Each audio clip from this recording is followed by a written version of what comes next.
8મું વેતન પંચ. આ શબ્દો સાંભળતાની સાથે જ લાખો સરકારી કર્મચારીઓ અને તેમના પરિવારોનું ધ્યાન ખેંચાય છે. અને કેમ ન ખેંચાય?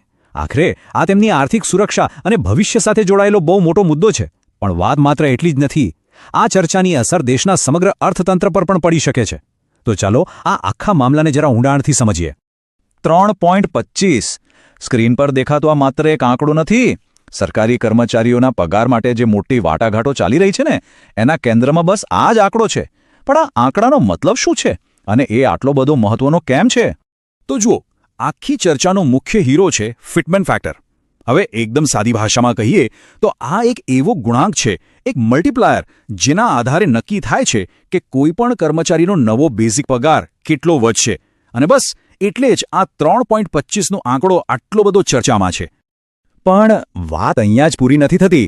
ભલે 3.25નો પ્રસ્તાવ ચર્ચામાં હોય, પણ યુનિયનના પ્રતિનિધિ શ્રી મિશ્રાના કહેવા મુજબ હજુ સુધી કંઈ પણ ફાઇનલ નથી થયું. ટેબલ પર 2.86 જેવા બીજા આંકડા પણ છે અને હજુ સુધી કોઈ એક વાત પર સહેમતિ નથી બની. મતલબ કે વાટાઘાટો અત્યારે એકદમ નાજુક તબક્કામાંથી પસાર થઈ રહી છે. તો હવે આવીએ આખી વાતના સૌથી રસપ્રદ ભાગ પર. વેતન પંચે એક પ્રશ્નાવલી બહાર પાડી છે અને એમાં 3 એવા મુખ્ય સવાલો છે જે સરકારની ચિંતાઓ બતાવે છે અને આખી ચર્ચાને એક નવી જ દિશા આપે છે. તો આ રહ્યા એ 3 મોટા પડકારો. પહેલો, અર્થતંત્ર પર શું અસર થશે? બીજો, શું સરકારી નોકરીની સરખામણી પ્રાઇવેટ સેક્ટર સાથે થઈ શકે? અને ત્રીજો, શું બંને સેક્ટરના પગાર એકસરખા હોવા જોઈએ? આ 3 સવાલો જ આખી ચર્ચાનો પાયો છે અને એના જવાબમાં જ યુનિયન પોતાની દલીલો રજૂ કરી રહ્યું છે. ચાલો આમાંથી પહેલા મુદ્દાને પકડીએ. અર્થતંત્ર પર અસર. સૌથી મોટો સવાલ એ જ છે કે પગાર વધારો એ દેશ પર આર્થિક બોજ છે કે પછી અર્થતંત્રને ગતિ આપનારું એક એન્જિન? ચાલો જોઈએ કે બંને પક્ષો આ વિશે શું વિચારે છે. જો અહીંયા 2 વિચારધારા એકદમ સામસામે છે. એક તરફ પંચને ચિંતા છે કે પગાર વધારવાથી સરકારી તિજોરી પર મોટો બોજ આવશે, તો બીજી તરફ યુનિયનનું માનવું છે કે આનાથી તો અર્થતંત્રને ફાયદો થશે, એક નવું પ્રોત્સાહન મળશે. અને આના પર શ્રી મિશ્રાની દલીલ એકદમ સ્પષ્ટ છે. તેઓ કહે છે કે ભૂતકાળમાં જ્યારે પણ વેતન પંચ આવ્યું છે ત્યારે દેશની અર્થવ્યવસ્થા મજબૂત જ થઈ છે, નબળી નથી પડી. કેમ? કારણ કે જ્યારે લોકોના હાથમાં વધુ પૈસા આવે છે ત્યારે તેમની ખરીદ શક્તિ વધે છે, તેઓ વધુ ખર્ચ કરે છે, જેનાથી બજારમાં માંગ વધે છે અને આખરે જીડીપીને વેગ મળે છે. સારું, તો આ તો થઈ અર્થતંત્રની વાત. હવે આવીએ પેલા બીજા અને ત્રીજા સવાલ પર, જે બંને જાહેર અને ખાનગી ક્ષેત્રની સરખામણીના વિવાદાસ્પદ વિચારની આસપાસ ફરે છે. શું ખરેખર આ 2 ક્ષેત્રોને એક જ ત્રાજવે તોલી શકાય? અને આ સવાલનો જવાબ આ બંને ક્ષેત્રોના મૂળભૂત ઉદ્દેશ્યમાં છુપાયેલો છે.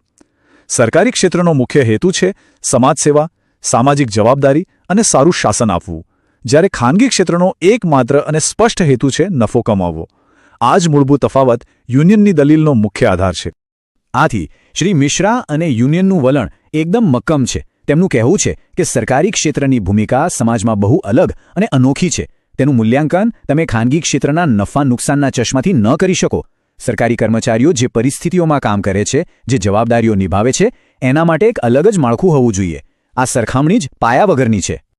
તો આટલી બધી દલીલો અને ચર્ચાઓ પછી અત્યારની પરિસ્થિતિ શું છે? શું કોઈ નિર્ણય લેવાયો છે? વેલ, ટૂંકમાં જવાબ છે ના. આટલી બધી મજબૂત દલીલો રજૂ થયા પછી પણ આ ચર્ચા હજી ચાલુ જ છે. ફિટમેન્ટ ફેક્ટરનો અંતિમ આંકડો શું હશે એના પર હજુ કોઈ નિર્ણય લેવાયો નથી. બંને પક્ષો એક સર્વસંમત ઉકેલ શોધવાનો પ્રયાસ કરી રહ્યા છે. અને અંતે એક સવાલ જે આપણને વિચારતા કરી જાય છે: શું જાહેર સેવા અને નફા માટે ચાલતા ઉદ્યોગની ખરેખર ક્યારેય સરખામણી થઈ શકે? જાહેર સેવાનું સાચું મૂલ્ય શું માત્ર પૈસાથી આંકી શકાય? આ એ મૂળભૂત પ્રશ્ન છે જે આ સમગ્ર ચર્ચાના કેન્દ્રમાં છે અને જેનો જવાબ શોધવો એટલો સરળ નથી.